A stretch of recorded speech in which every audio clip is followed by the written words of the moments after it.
다니엘과 요한계시록이 말하게 하라 25강입니다.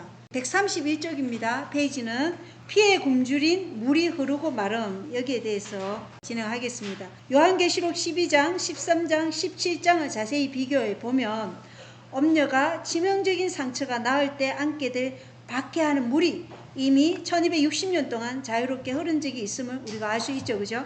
그 기간 1260년이 끝나갈 무렵 미국이 될 지역이 그 여자를 도왔고 교회를 도왔다는 것이에요. 그죠? 그리고 프랑스와 유럽의 다른 국가들이 프랑스 혁명 이후 지원을 철회하면서 누구에 대한 지원을 철회했어요? 교황권에 대한 지원을 철회하면서 압제의 물이 말라버렸다는 것입니다. 그것이 계시록 12장 13절로 16절, 계시록 13장 3절로 4절에 기록되어 있는 것입니다. 영국 국교회에서 가톨릭으로 개정한 헨리 매닝 추기경은 1862년에 유럽 국가들이 치명적인 상처가 난 지 60년이 넘도록 교황에 대한 지원을 철회했다고 기록하고 있어요. 교황권에서 기록한 거예요. 읽어보겠습니다.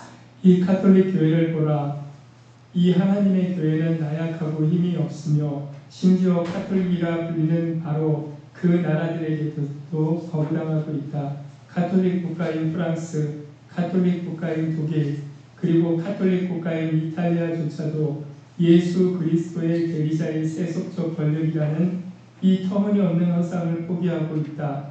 이처럼 교회가 약해 보이고 하나님의 아들의 대리자가 지상에서 그 마스터의 순환을 새롭게 하고 있기 때문에 우리는 상처를 받고 그분에게서 얼굴을 돌린다. 예. 유럽 열나라들이 다 로마 제국에서 분열된 나라지만 가톨릭 국가 프랑스, 가톨릭 국가 독일, 가톨릭 국가 이탈리아조차도 누구를 지지하지 않았어요?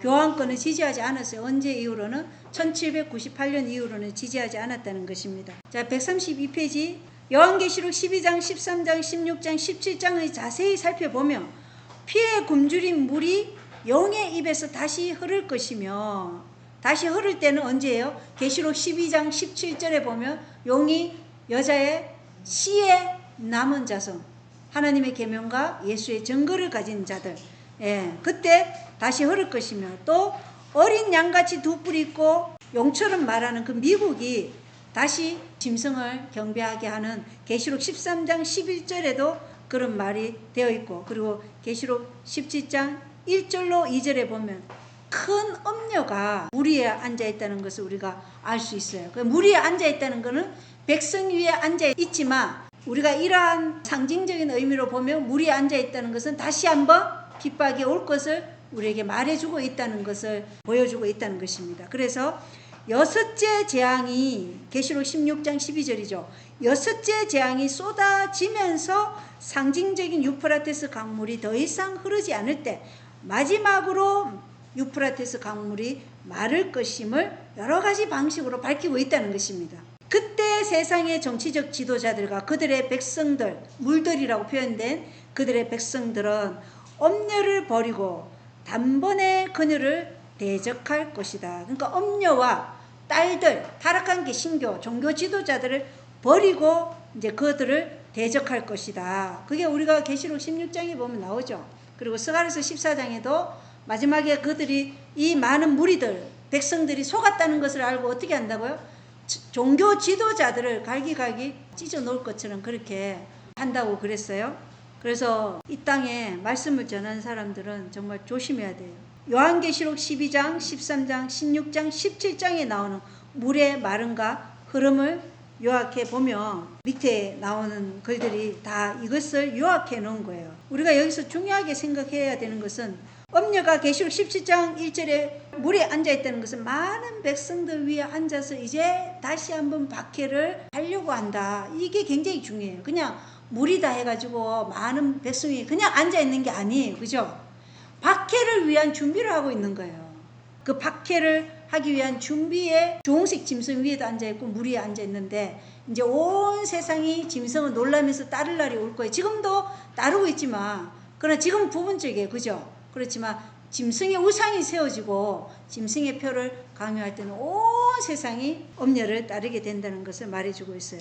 그래서 지금은 우리가 더욱더 많이 기도하고 이 다니엘서와 요한계시록에서 계시해 주신 이 빛에 따라서 우리가 하나님과 올바른 관계를 맺어야 된다는 것을 우리에게 보여주고 있어요. 왜냐하면 지금 시대의 징조는 지금 거의 이 계시록 13장 17장의 성취 단계에 와 있다는 것을 우리에게 말해주고 있어요. 자, 이제 여기 보겠어요. 계시록 12장 13장 16장 17장에 나오는 물의 마른과 흐름을 요약해 보면 계시록 12장의 관점은 어떤 것이냐면 계시록 12장 15절은 7머리, 그러니까 이 머리는 각 머리마다 입이 있었다는 것이에요. 7머리를 가진 주홍색 용이 한 입에서 한 때와 두 때와 반 때 동안 물을 뿜어내어 여자를 익사시키려 한다고 묘사하고 있는데, 그러나 바로 그 다음 구절에 따르면 박해하는 물이 홍수 단계에 이르렀을 때 땅이 여자를 도와 물을 삼켰다고 말해주고 있어요. 계시록 12장 15절로 16절 읽겠어요? 뱀이 자기 입에서 여자의 뒤로 물을 홍수같이 내뿜어 그녀를 홍수에 떠내려가게 하려 하되 땅이 여자를 도와 자기 입을 벌려 용이 그의 입에서 내뿜은 홍수를 삼키니. 여기 뱀이 1260년 동안 한때 두때 반때 동안 여자를 핍박했어요. 여자는 교회를 상징하죠. 그리고 물을 홍수같이 내뿜었다. 그러니까 이건 뭐예요? 왕국의 지도자들의 백성을 통해서 핍박을 했다는 것이에요. 그래서 교회를 박해한 세력들을 지금 물이라고 표현하고, 또는 이제 우리가 봤듯이 주홍색 짐승이라고도 표현하고 머리라고도 표현하고 산이라고도 표현하는 거예요. 그리고 물이 마른 후에 무슨 일이 있었을까? 물은 다시 흘렸을까? 답은 다음 구절에 있는데 계시록 12장 17절은 땅에서 물이 마르자 여자를 박해했던 것과 동일한 주홍색 용이 분노했고 잠시 잠잠해진 후 다시 한번 분노했는데, 이번에는 그 분노가 여자의 씨에 남은 자들을 향했다는 것입니다. 그래서 우리가 여기서 잘 봐야 돼요. 계시록 12장에는 7머리와 10뿔로 상징된 이 용이 누구에게 분노했어요? 아이에게 분노했다고 그러잖아요. 누구예요? 사내 아이 예수님께 분노했어요. 그래서 계시록 12장에는 예수님에게 분노했는데 예수님을 굴복시키지 못하니까 그 다음에는 누구에게 분노했어요? 여자 교회를. 그리고 이제 물이 말랐어요. 이제 교황권을 지지하는 세력이 이제 없어지니까 이제 다음에 이제 다시 물이 흐르게 되면 그건 누구를 핍박하는 거라고요? 여자의 씨에 남은 무리, 남은 자들을 핍박하는데, 그 남은 무리를 계시록 12장 17절에는 하나님의 계명과 예수의 증거를 가진 자들이라고 이렇게 되어 있어요. 그래서 이 용이 핍박하는 게 단계적으로 계시록 12장 13장 17장 이렇게 나와 있다는 것을 우리가 분명히 알아야 되겠죠. 이로 인해 정해진 기한이 없는 두 번째 단계의 박해가 시작되었는데, 그래서 첫 번째 교황권이 박해할 때는 1260년이라고 되어 있어요. 그죠? 그러나 두 번째 박해는 정해진 기간이 없어요. 없기 때문에 우리가 이걸 마음대로 얼마 동안 박해가 이루어질 것이다 이렇게는 할 수는 없다는 거예요. 그 시간은 하나님께서 우리에게 계시하지는 않았다는 거예요. 정해진 기간이 없는 두 번째 단계의 박해가 시작되었는데, 이걸 마태복음 24장 9절 그리고 21절로 22절에 기록되어 있어요. 한번 읽어보겠습니다. 마태복음 24장 9절, 그때 그들이 너희를 넘겨주어 고통받게 하고 너희를 죽이리니 이렇게 되어 있고, 마태복음 24장 21절로 22절에는 큰 환난이 있으리니 세상이 시작된 이래로 이때까지 그런 환난이 없었고 이후에도 없으리라. 그 날들이 짧아지지 아니하며 어떤 육체도 구원을 받지 못할 것이로되 선택받은 자들을 위하여 그 날들이 짧아지리라. 그래서 하나님의 은혜로 짧아지는 거예요. 환난은 소환난이 있고 대환난이 있어요. 근데 많은 분들이 이 소환난하고 대환난은 그냥 섞어가지고 설명하는데 그게 아니에요. 그래서 소환난이 있고 대환난이 있다는 거. 그리고 그때 피에 굶주린 물이 다시 한번 흐르기 시작한다. 언제예요? 미국이 기독교 국가주의를 세우고 할 때, 교황권의 1월 법령이 세워진 후에 두 번째 물이 흐르는 박해가 재현될 것인데, 그 박해의 기간은 언급되어 있지 않다는 것입니다. 엄녀와 땅의 왕들과 많은 물들인 무리들이 엄녀의 포도주에 취해서 바벨론의 사상의 강물로 예수의 씨에 남은 자들을 마지막으로 박해할 것을 계시록 17장 12절과 13절이 말해주고 있어요. 계시록 17장 12절과 13절은 열왕, 열뿔이 한 생각을 가지고 누구에게 권능과 힘을 줘요? 이 엄녀에게 권능과 힘을 다 줘요. 이 열뿔 열왕은 로마 제국에서 분열된 유럽 열나라를 얘기하는 게 아니고 전 세계를 열나라권으로 보는 거예요. 전 세계예요. 내일 제가 보여드릴 텐데 세계를 열나라 권역으로 딱 분리해놨어요. 로마 클럽에서. 그래서 전 세계를 말하는 것이라는 것을 분명히 알아야 됩니다. 그리고 계시록 12장 17절에 우리가 읽었죠. 그죠? 용이 여자의 씨에 남은 자들과 전쟁을 하려고 나가는 거예요. 여자의 씨에 남은 자들과 전쟁하려고 지금 어디에 앉아있다는 거예요? 물 위에 앉아있고 주홍색 짐승 위에 앉아있고 산 위에 앉아있고 머리 위에 앉아있는 거예요. 그래서 요한계시록 12장 15절에 나오는 강물의 이름은 언급되어 있지 않지만 우리는 그것이 큰 강 유프라테스라고 안전하게 결론 지을 수 있다는 것입니다. 만약 요한계시록 12장 13절로 16절의 용과 요한계시록 17장의 염려가 모두 교환권을 상징한다며, 엘렌 하이트는 교환권을 상징한다고 분명히 말했어요.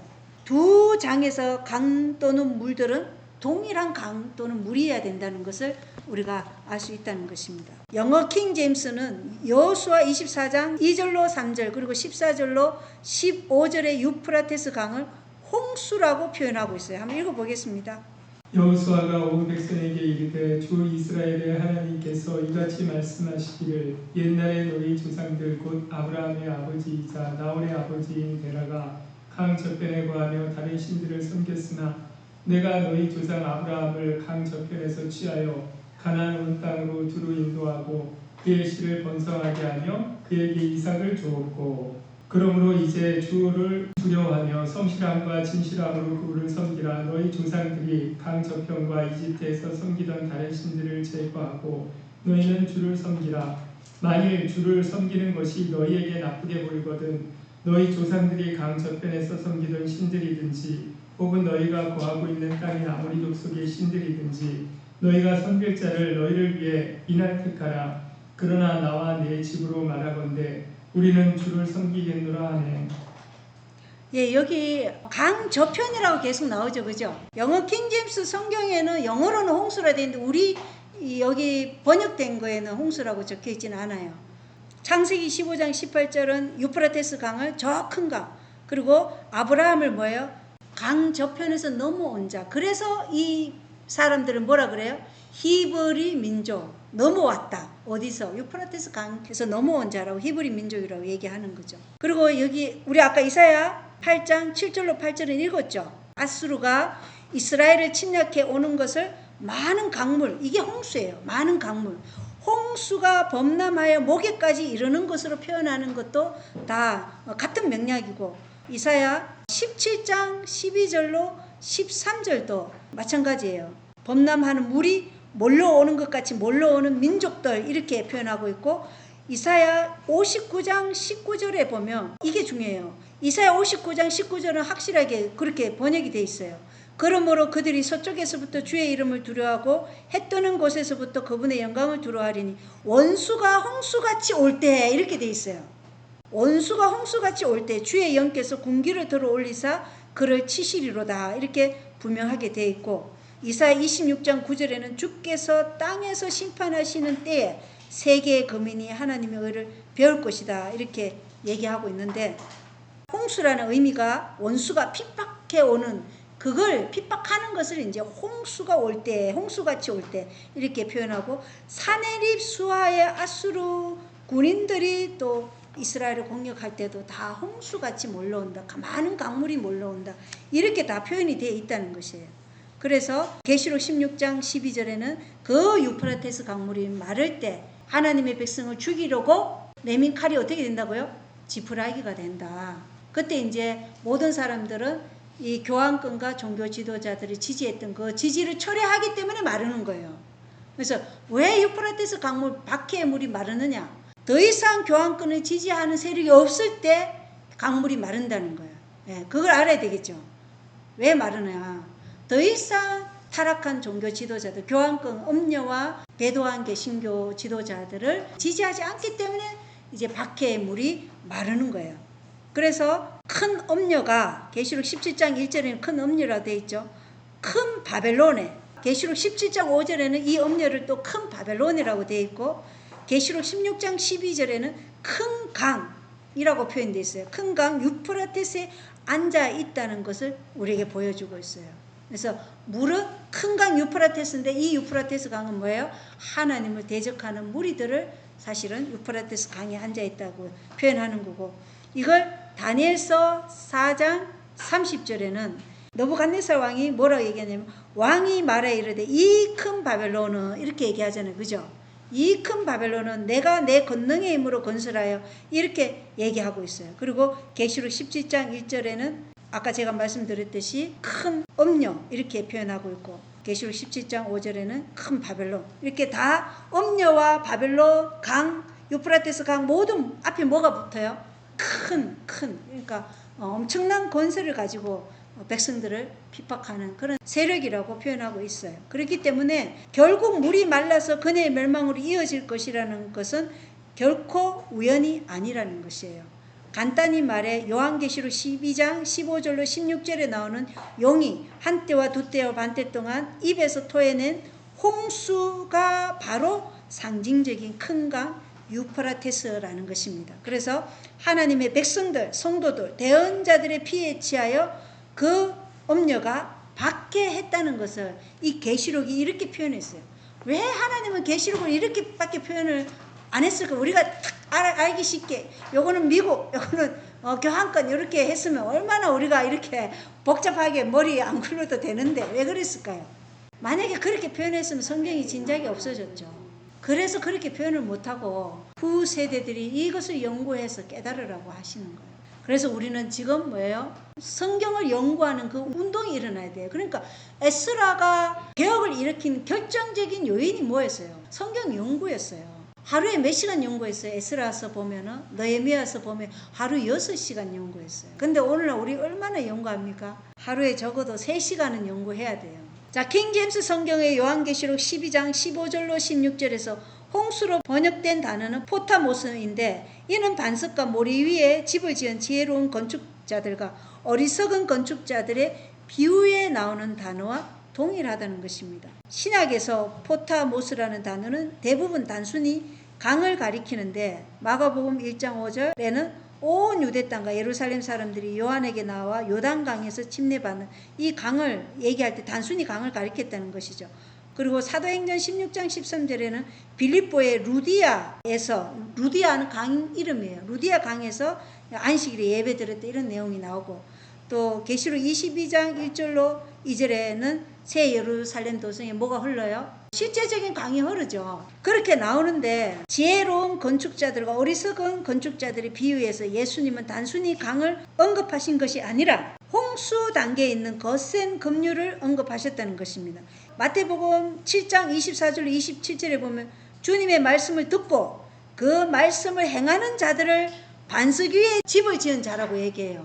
그래서 우리가 반석 같은 믿음, 우리 찬양은 하지만 그 반석 같은 그 믿음이 뭐냐면, 주님의 말씀을 듣고 들었으면 그 말씀 어떻게 해야 된다고요? 행하는 자가 돼야 된다. 행하는 자가 반석 위에 집을 지은 자들과 그들이 반석 같은 믿음을 가지고 있는 거예요. 그리고 그들을 지혜로운 자들이라 이렇게 말하는 거예요. 그런데 주님의 말씀을 들어놓고는 말씀대로 행하지 아니하는 모든 자들은 자기 집을 어디 위에 지은 거예요? 모래 위에 집을 지었다. 그리고 그들은 뭐라고 표현해요? 어리석은 자들이다. 그래서 열처녀의 비유도 어리석은 자들은 기름을 준비하지 않았는데, 왜 그렇다고 생각하세요? 여기 마태복음 7장 27절에 보면 어리석은 자는 왜 어리석다고요? 말씀을 듣기만 하고 행하지 않았기 때문에 어리석은 자다. 그래서 단순한 믿음과 순종의 길을 따를 때 우리는 뭘 얻는다고요? 완전함을 얻는다. 예언의 신에 분명한 말씀이 있는 겁니다. 그래서 이러한 이유로 킹제임스 성경은 여호수아 24장과 요한계시록 12장 15절로 16절의 강을 홍수로 정확하게 번역하고 있다는 것입니다. 여호수아 킹제임스 함정역 성경에는 홍수라고 번역이 안 됐지만 영어 성경에는 분명하게 홍수로 번역되어 있다는 것입니다. 이 번역은 누가복음의 병행 구절에서 포타모스라는 단어를 플랫미라로 수식한 사실로 뒷받침되는데, 이는 단순한 강이 아니라 폭우를 동반한 홍수를 의미한다라는 것입니다. 누가복음 6장 48절 읽어보겠습니다. 홍수가 나고 물살이 그 집에 세 차례 부딪히되 그 집을 흔들지 못하였나니 이는 그것을 반석 위에 세웠기 때문이라. 예, 홍수가 나고, 이 홍수라는 건 뭐예요? 핍박이 아무리 와도 그 집에 세 짝에 부딪혀도 그 집은 누구를 얘기하는 거예요? 우리를 얘기하는 거죠. 성도들.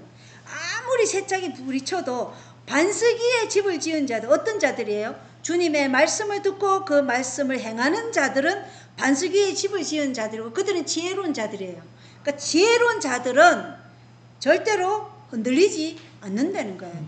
그래서 인침은 이런 자들에게 이미 쳐지는 것이죠.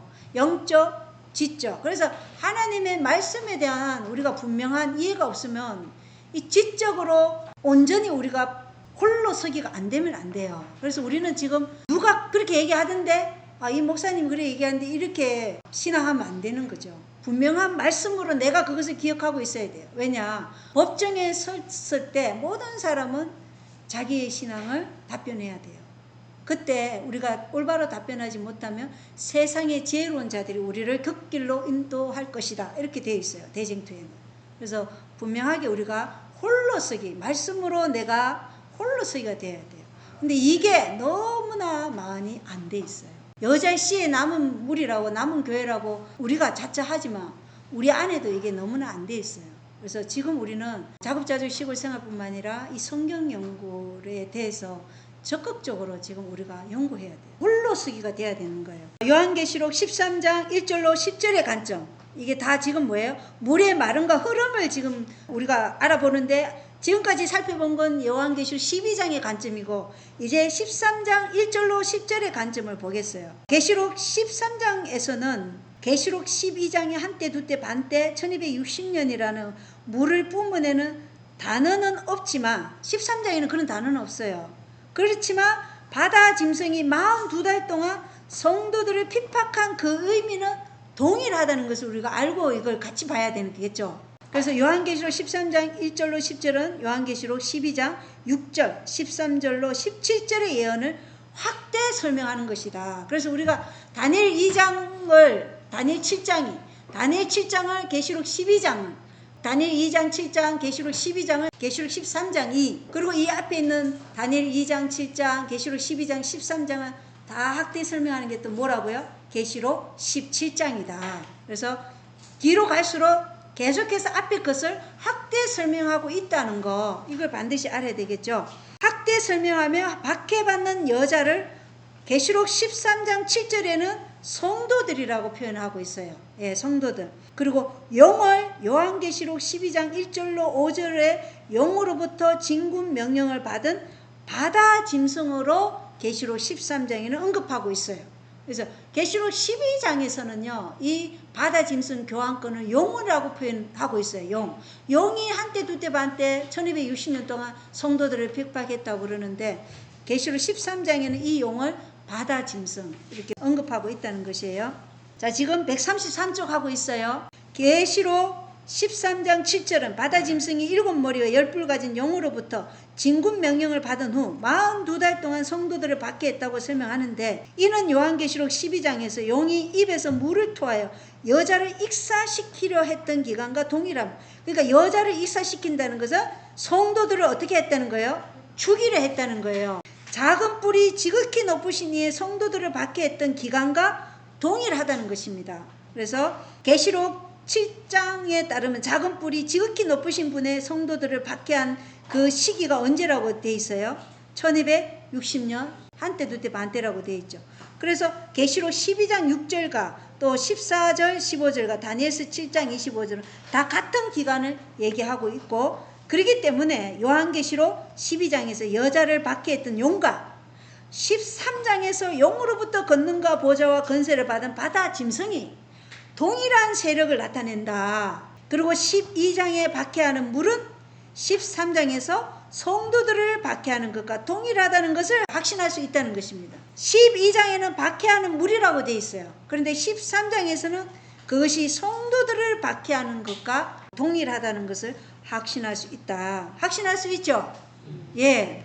요한계시록 13장 3절 그리고 9절로 10절은 성도들을 42달 동안 박해한 후 바다 짐승이 하나의 머리에만 치명적인 상처를 입었다고 설명한다. 계시록 13장 3절을 한번 읽어보겠어요? 또 내가 보니 그의 머리들 중에 하나가 상처를 입어 죽게 된 것 같았는데 그의 치명적인 상처가 나음에 온 세상이 놀라며 그 짐승을 따르더라. 예, 치명적인 상처를 입었다는 것은 더 이상 박해할 수 없는, 그러니까 뭐를 잃어버린 거예요? 정치적인 힘을 잃어버린 거예요. 그러나 종교적인 힘은 그대로 가지고 있어요, 없어요? 있어요. 종교적인 힘은 그대로 가지고 있지만 뭘 잃어버렸다? 정치적인 힘을 잃어버렸어요. 그래서 미국을 통해서 그 정치적 힘을 다시 회복하는 거예요. 이는 의심할 여지 없이 요한계시록 12장 15절에서 물을 뿜어냈던 바로 그 머리와 동일한 세력이라는 것이에요. 누가요? 치명적인 상처를 입은 그 바다에서 올라온 짐승이 계시록 12장 15절에서 물을 뿜어냈던 바로 그 머리와 동일한데, 따라서 그 치명적인 상처는 요한계시록 13장에서 바다 짐승이 성도들을 박해하는 것을 한동안 중단시켰는데, 이는 계시록 12장에서 용이 여자를 박해하는 것을 땅이 중단시켰던 것과 같은 방식이다. 그래서 짐승이 성도들을 박해하는 것을 한동안 중단시켰는데, 이는 용이 여자를 박해하는 것을 땅이 중단시켰던 것과 같은 방식이에요. 땅이 여자를 도와서 그들에게 땅을 제공했기 때문에. 그러므로 물이 마른다는 것은 교황 로마가 치명적인 상처를 입었다는 것이고, 치명적인 상처를 입었다는 것은 더 이상 박해를 하거나 권력을 휘두를 수 있는 정치적인 힘이 없기 때문이라는 것이에요. 왜 그러냐? 땅의 왕들과 그 왕들의 백성들이 더 이상 교황권을 지지하지 않기 때문에 그런 거예요. 그런데 지금 마지막에는 다시 한번 이 땅의 왕들과 그 왕들의 백성들이 다시 한번 누구를 지지해요? 교황권을 지지하는 거예요. 부활하는 교황 로마를. 그래서 교황 로마를 어떻게 본다고요? 세상의 도덕적인 기준으로 보고 그를 따르는 거예요. 그래서 온 세상이 놀라며 이 짐승을 따른다고 그렇게 기록되어 있는 거예요. 그래서 바다 짐승의 7머리 중 오직 하나, 교황 로마만 42달이 끝날 때 치명적인 상처를 입었다는 사실은 아무리 강조해도 지나치지 않아요. 마찬가지로 12장에서 오직 하나의 머리만이 입에서 물을 토하는 것을 멈췄다는 것입니다. 그게 교황 로마라는 것이에요. 계시록 12장 14절로 15절에 보면. 그래서 상처가 아문다는 것은 모든 머리가 아니라 오직 상처 입은 머리만 아문다는 것이 분명해요. 만약 모든 머리가 상처가 입어가지고 다시 아문다 그러면 다 뭐가 살아나야 돼요? 바벨론 제국이 살아나야 되고, 메데바사가 살아나야 되고, 그리스가 살아나야 되고, 로마 제국이 살아나야 되고, 다 살아나야 돼요. 근데 그게 아니죠. 그래서 교황권만 상처를 입었고, 상처 입은 교황 로마가 옛날 1260년에 종교 암흑기에 가졌던 그 정치적인 권세를 다시 한번 회복해서 부활하는 것을 말해주고 있어요. 13장에서는 칼이 교황권에게 치명적인 상처를 입혔다고 말하는데, 문제는 짐승에게 상처를 입힌 칼이 무엇인가? 로마서 13장 4절에 따르면 그 칼은 행정당국의 손에 있으며 그들은 이 상징적인 칼을 사용하여 벌금을 부과하고 재산을 몰수하고 투옥하고 어떤 경우는 사형 형벌을 집행하는데, 교황권은 국가의 징벌권이 그녀의 손을 떠나 그녀를 대항하게 되었다는 의미에서 칼의 상처를 입었다. 그래서 세속적인 권세에 의해서 교황권이 상처를 입었다. 그러나 1260년 동안에는 교황권이 그 세속의 권세로 하나님의 백성을 핍박했죠. 근데 자기가 휘두른 칼에 의해서 다시 교황권도 치명적인 상처를 입게 되었다는 것을 보여주고 있어요. 그래서 요한계시록 13장의 예언은 회복기 후 바다 짐승의 치명적인 상처가 치유될 것이라고 설명하고 있어요. 계시록 13장 3절에 보면 읽어보겠습니다. 또 내가 보니 그의 머리들 중에 하나가 상처를 입어 죽게 된 것 같았는데 그의 치명적인 상처가 나음에 온 세상이 놀라며 그 짐승을 따르더라. 예, 다시 낫는다고 하여 온 세상이 놀라며 그를 따른다고 합니다. 말하자면 통치자들과 그 백성들이 짐승에게 칼을 돌려줄 때 이 칼은 뭘 얘기한다고요? 예, 정치적인 힘, 권세, 이걸 얘기하는 거예요. 예, 그래서 권력을 돌려준다는 것입니다. 상징적인 유프라테스 강물이 용의 입에서 다시 흐르게 될 것이에요. 계시록 우리가 13장 3절에 읽었잖아요. 그죠? 그리고 이 권력이 회복되는 것은 두 번째 짐승 미국, 계시록 13장 11절로 18절에 있는 그 미국을 통해서 흐르게 된다. 그리고 요한계시록 17장의 표현에 따르면 통치자들과 그 백성들은 요한계시록 17장 1절 2절에 보면 그 통치자들, 땅의 짐승들, 땅의 왕들에 대해서 나오고, 계시록 17장 15절은 무리들이 백성이라고 나오잖아요. 그래서 통치자들과 그 백성들은 다시 한번 엄녀를 지지할 것이며 박해의 물이 다시금 흐르게 될 것을 말해주고 있다는 것이에요.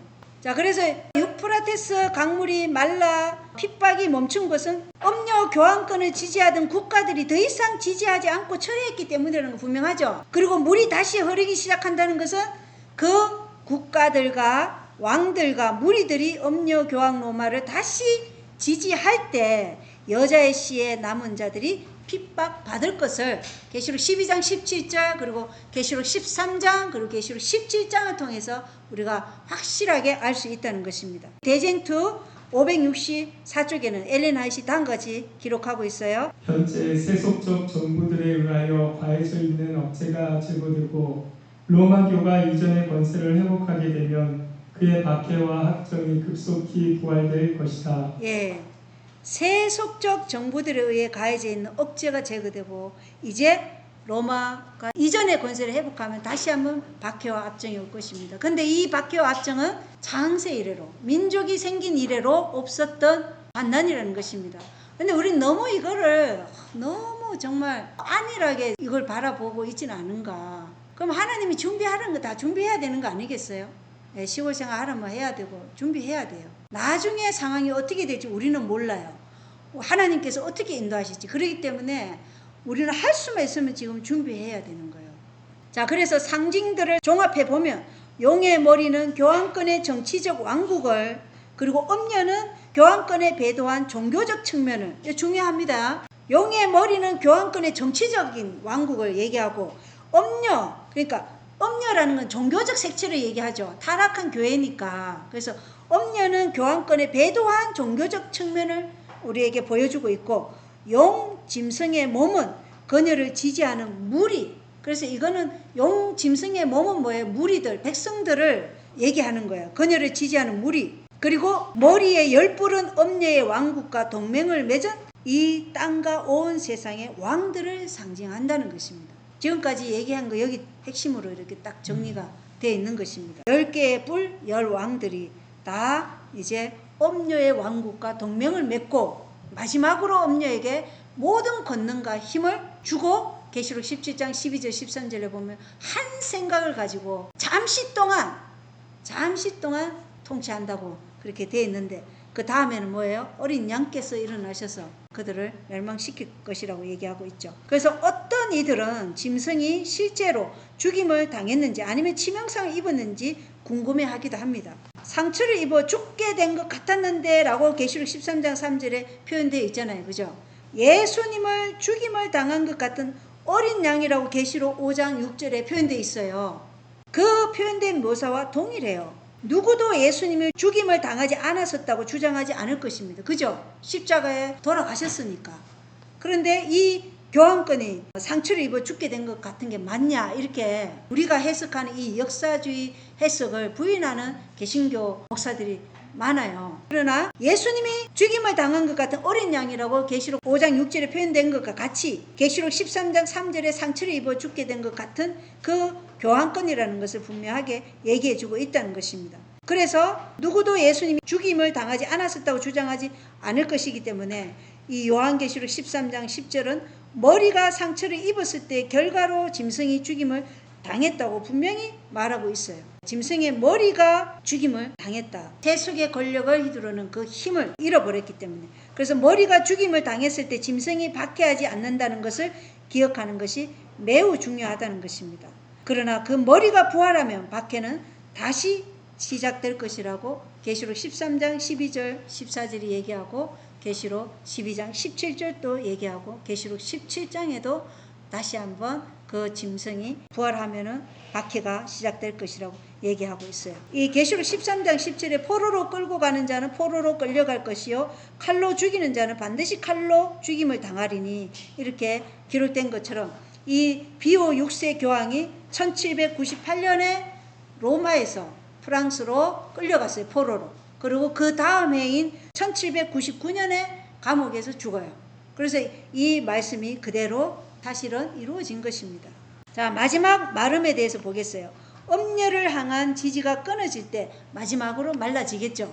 요한계시록 17장에 따르면 바다 짐승의 치명적인 상처가 치유될 때 바벨론 음녀는 다시 한번 정치적 지도자들에게 영향을 미치고 그들을 통해 상징적인 유프라테스 강을 홍수 상태로 만들어 하나님의 백성들을 핍박할 것이라는 거예요. 그게 계시록 13장 3절 우리 아까 읽었어요. 영적인 유프라테스 강이 홍수 단계에 도달하는 이 시기는 요한계시록 17장 1절로 2절에 묘사되어 있는데 요한계시록 17장은 요한계시록 12장 17절의 내용을 가장 완벽하게 학대 설명하여 보여준다는 것입니다. 무엇이요? 계시록 12장 17절을 가장 완벽하게 학대 설명하여 주는 것이 계시록 17장이라고 얘기하고 있어요. 그래서 계시록 17장은 계시록 12장 17절에 이 용이 누구와 전쟁을 할 것인가? 그것이 하나님의 계명과 예수의 증거를 가진 자들과 전쟁할 것인데 그것을 학대 설명하여 보여주는 것이 계시록 17장이라는 것이에요. 그래서 계시록 12장 17절은 박해의 시기가 반드시 올 것을 우리에게 말해주고 있고 그 박해의 이유가 무엇인지에 대해서는 하나님의 계명과 예수의 증거를 가진 자들이기 때문에 분노한다는 것이에요. 어떻게 박해할 것인지에 대해서는 알려주지 않지만 그것을 확장해서 보완해주는 장이 계시록 17장에서 보여주고 있어요. 이 음녀는 성도들과 예수님의 순교자들의 피에 취해 있다는 것입니다. 그래서 창세 이래로 없던 환란이 온다는 것입니다. 그런데 왜 하나님의 계명과 예수의 증거를 가진 자들이기 때문에 분노하는가? 왜 그럴까요? 진리를 박해하기 위해서. 네, 진리를. 그렇죠. 진리가 더 이상 영혼들을 구원하지 못하도록. 그러니까 하나님의 계명과 예수의 증거가 누구를 폭로하고 있어요? 사실은 바벨론의 비밀을 폭로하고 있기 때문에 그래요. 그래서 예언의 신에 보면 제7회 안식이 예수 재림 교회를 세운 목적이 뭐라고 그래 돼 있어요? 바벨론의 비밀을 폭로하라고 부르셨다. 이렇게 분명하게 나와 있는 거예요. 그러니까 우리가 지금 바벨론의 비밀을 폭로하면 너무 세다 이렇게 얘기한다고. 그 센 게 아니에요. 우리의 목적이 뭐예요? 교회를 세운 목적이 바벨론의 비밀을 폭로하라는 거예요. 왜냐? 하나님의 계명과 예수의 증거를 가진 자들이 폭로하지 않으면 누가 폭로하겠냐 이거예요. 누가 이 진리를 알 수 있나요? 그래서 마지막 예수의 증거를 주어서 폭로하라고 하는데 그걸 세다 그러면 어떻게? 그럼 어떻게 영혼들을 인도할 것인가요? 인도할 수가 없어요. 이 설교단에서 이런 걸 내보내지 않으면 어떻게 알 수 있겠어요? 그래서 이걸 해야 되는 거예요. 마지막에. 자, 요한계시록 17장의 시나리오는 요한계시록 12장과 13장의 시나리오와 유사하지만 다른 상징을 사용하는데 땅이 박해하는 물을 마르게 해 여자를 도운 후 그리고 바다 짐승이 상처를 입은 후 용은 여자의 시의 마지막 남은 자들을 향해 분노하여 치명적인 박해 홍수를 일으킬 것이라고 말하고 있어요. 그래서 땅이 박해하는 물을 마르게 여자를 도운 후 그리고 바다 짐승이 상처를 입은 후 용은 여자의 시의 마지막 남은 자들을 향해 분노하여 치명적인 박해의 홍수를 일으킬 것이라는 거예요. 그러나 신실한 자들이 땅에서 사라질 것처럼 보일 때 하나님께서는 박해하는 물을 마르게 하시고 당신의 백성을 구원하실 것이라고 다니엘서 12장 1절에 있죠. 예수께서 일어나셔요. 예수께서 일어나신다는 표현이 무슨 의미일까요? 스데반이 돌에 맞아 죽을 때 예수님 일어나셨다고 그랬어요. 당신의 백성을 보호하는 거예요. 예, 그러니까 일곱 재앙 때 예수님이 당신의 백성을 보호하는 거예요. 우리가 중보자는 없어요. 예수님이 지성소에서 나오셨기 때문에. 중보자는 없지만 예수님이 우리를 보호하시기 위해서 일어나실 때가 그때예요. 그래서 우리는 성령의 인침을 받았기 때문에 안전한 거예요. 우리는 대환란을 염려할 필요는 없어요. 우리가 진짜 염려해야 될 것은 지금이에요. 지금 내가 이런 비의 충만함을 받고 살아가고 있는가 아니면 받으려고 지금 갈망하는가 이게 중요해요. 소환란 때 우리가 흔들리지 않고 마지막 7재앙에 들어가느냐 안 들어가느냐 예, 진리의 편에 서느냐 이게 중요한 거예요. 그래서 큰 통치자 미가엘이 당신의 백성을 구원하시려고 일어날 때는 야곱의 환란이 있을 때예요. 고난의 때가 있으리니 이렇게 돼 있잖아요. 그래서 우리가 7재앙이 들어갈 때 주님께서는 당신의 백성을 구원하기 위해서 일어선다고 나와 있어요. 요한계시록 16장 12절은 하나님께서 1260년의 마지막 때처럼 상징적인 유프라테스 강의 맹렬한 물을 다시 한번 마르게 하실 순간을 묘사하고 있어요. 근데 여기 이제 보험 목사님은 교황권이 통치를 7번째도 하고 8번째도 하고 이렇게 17장을 그렇게 해석하는 거예요. 그러니까 5은 망하였고는 교황 로마까지 다 지나갔고 6번째를 이제 미국이냐 교황 로마로 보느냐, 요게 이제 조금 저랑은 다른 의견이지만 어쨌든 교황 로마는 마지막 머리예요. 8번째는 교황 머리예요. 그것만 동일하면 아무 문제 없어요. 8번째를 사단으로 해석하는데 사단이 아니고 교황 로마가 마지막 부활이에요. 온 세계를 신세계 질서라는 단일 종교, 단일 정치, 또 단일 종교로 이 세상을 마지막으로 이제 종말을 맞게 될 것입니다. 그래서 마지막 머리인 이 교황권이 결정적인 최후의 일격을 맞이할 것인데, 따라서 요한계시록 17장은 강의 마지막 흐름과 마름을 자세히 설명하고 있다는 것입니다. 5은 망하였고요. 어떤 분은 이제 애굽, 아시리아부터 시작하기도 해요. 사실은 우리가 다니엘서와 계시록이 함께 연구하라 그랬잖아요. 그러면 다니엘서는 다니엘 2장도 그렇고 7장도 그렇고 다 어디서부터 시작해요?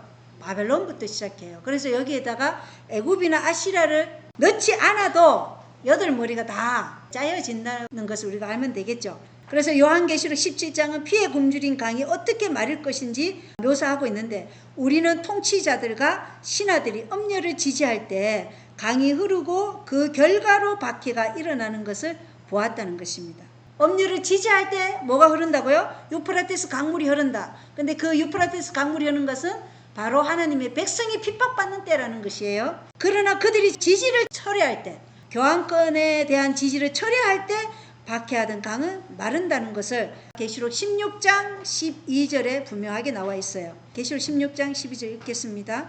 6째 천사가 자기 병을 큰 강 유프라테스 위에 쏟아부으며 그것에 물이 말라서 동쪽의 왕들의 길이 예비되더라. 네, 마지막으로 이제 부활한 교황 로마가 박해가 일어나고 이제 그 박해하던 그 세력도 이제 다 끊쳐진다는 것이에요. 그래서 이제 박해하던 그 유프라테스 강이 마른다는 것을 우리에게 얘기해 주고 있어요. 그래서 계시록 17장 16절로 17절은 흐르는 강과 그 마르게 된 것을 모두 보여주고 있는 것입니다.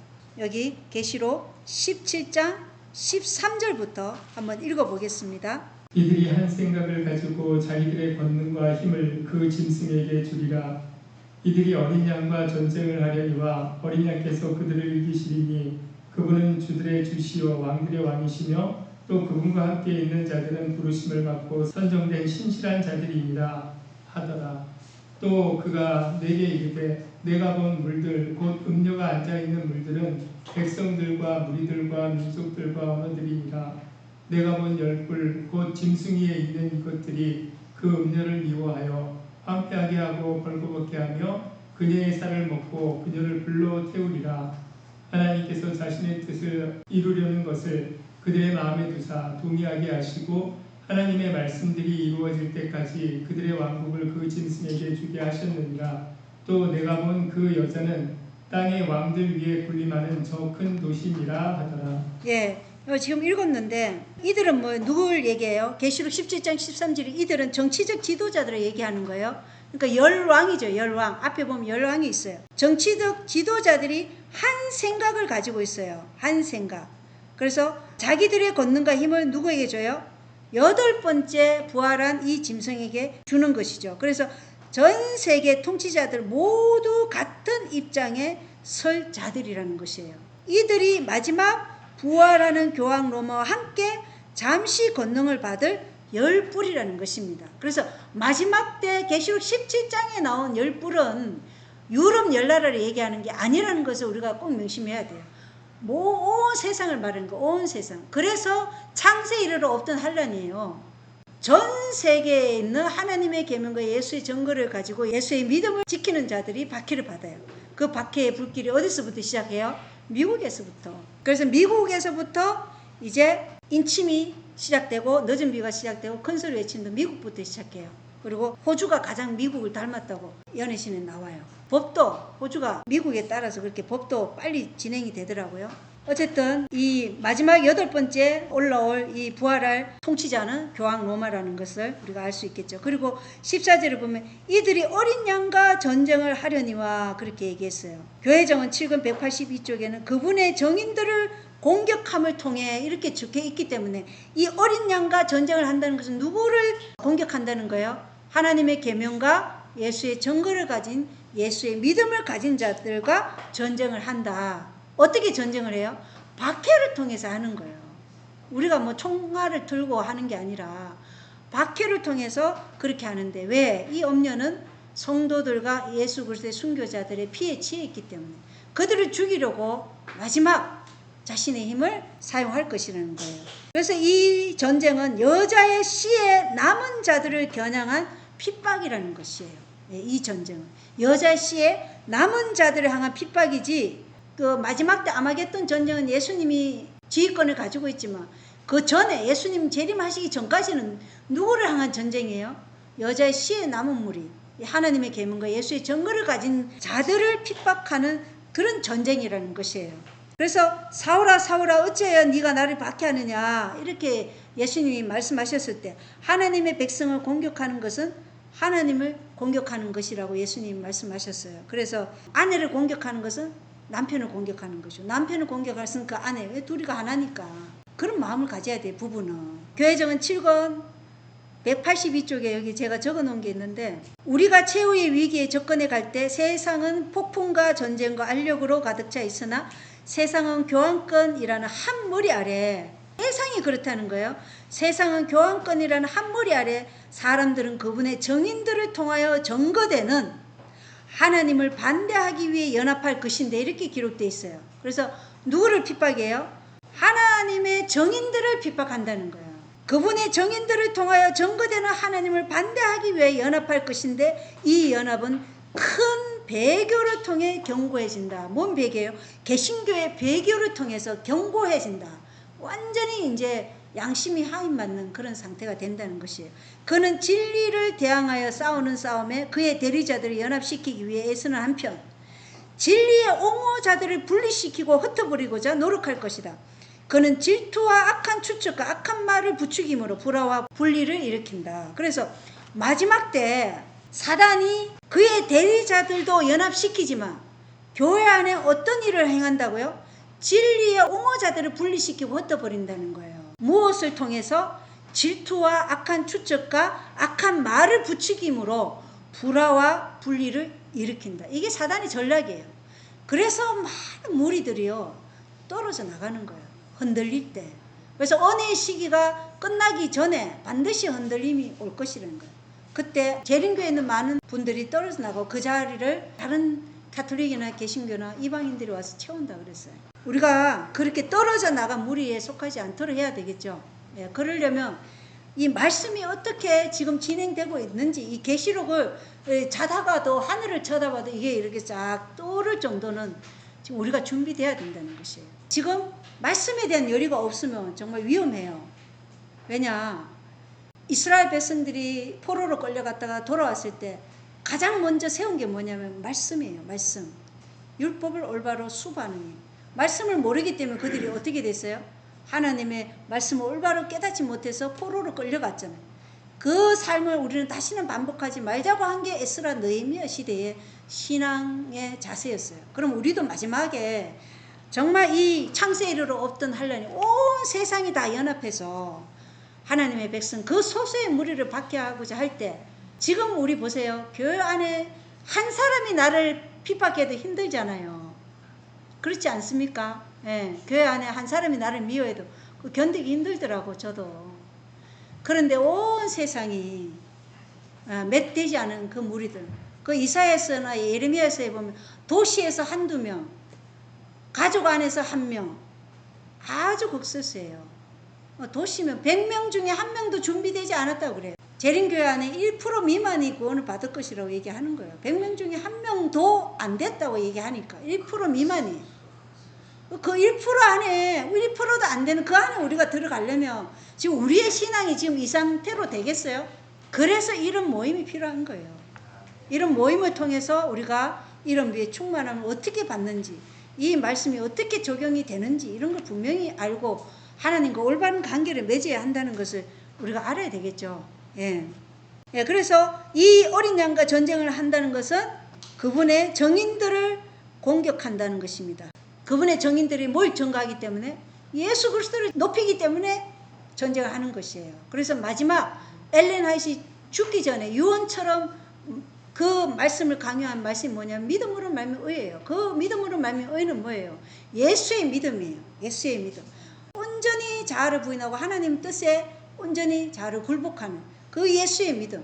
그리고 그것은 십자가에 달리신 예수 그리스도를 높이는 그 믿음.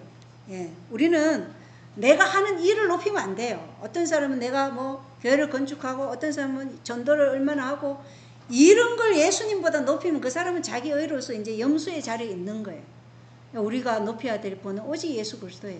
예. 자, 그리고 어린 양께서 그들을 이기시리니 이게 굿뉴스예요. 어린 양이 이기신다고 말씀하셨잖아요.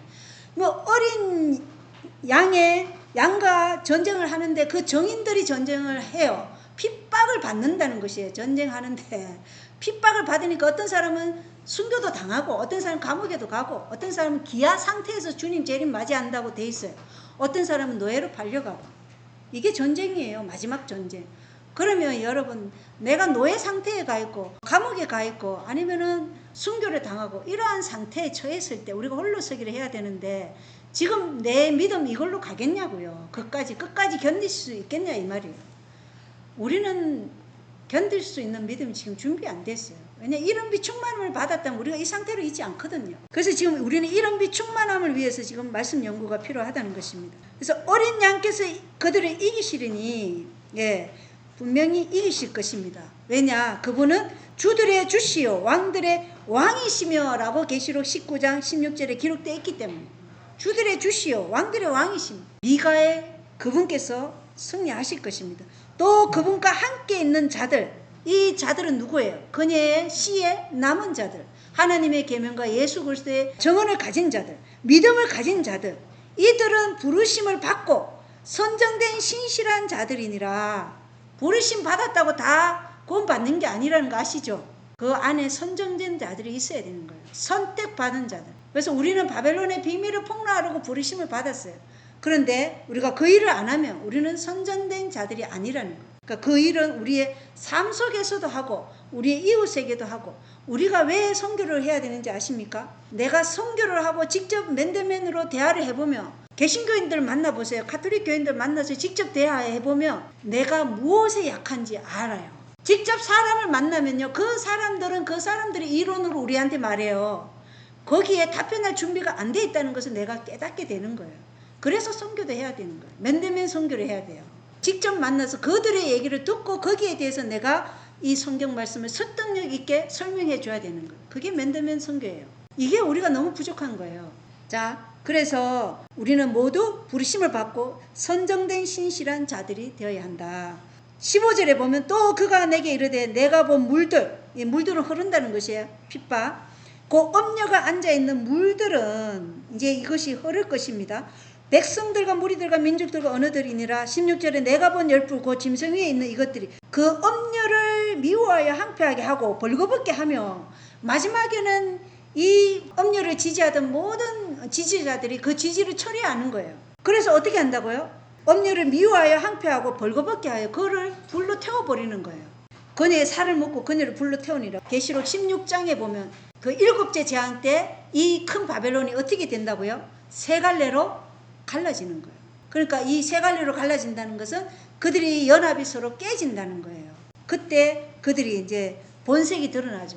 17절에 보면 하나님께서 자신의 뜻을 이루려는 것을 그들의 마음에 두사 동의하게 하시고 하나님의 말씀들이 이루어질 때까지, 그러니까 7째 재앙 때까지 예수님이 계시록 16장 17절에 다 이루었다 하잖아요. 7째 재앙 때 다 이루었다.